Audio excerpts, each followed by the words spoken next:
What is up, people? Welcome back to the channel, and today I'm going to show you how to set up PayPal's advanced security features. Let's get straight into the video. The first step, log into your PayPal account. So you can log into your PayPal account through the mobile app, or you could do that on the website.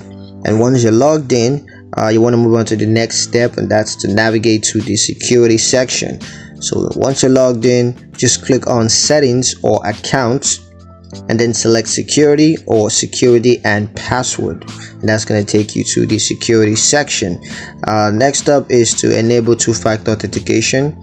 So now that you are in the security section, you just want to click on two-factor authenticate or two-step verification, and you could select an authentication method. Could be SMS or an authenticator app. Next, just follow the prompts to set up a two-factor authentication.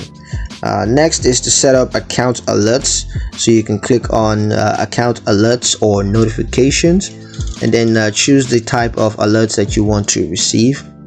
Could be transaction alerts or login attempts. Next up, just set up account alert preferences. How you want to receive these alerts, could be email or SMS.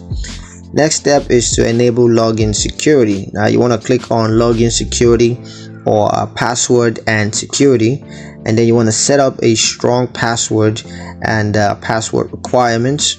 You can also enable login security features, that's login attempt limits and such. You could just set that up for better security. The next step is monitor account activity. So you want to regularly review account activities and transaction history, and you can set up account alerts to notify you of suspicious activities. And yeah, that's pretty much it for how to set up PayPal's advanced security features. Hope you guys liked the video. Hope you found the information useful enough. If you did, like the video, comment down below, let me know what you thought, share the video with your friends, and subscribe to the channel if you haven't done so already. And I will see you guys in the next one. Peace.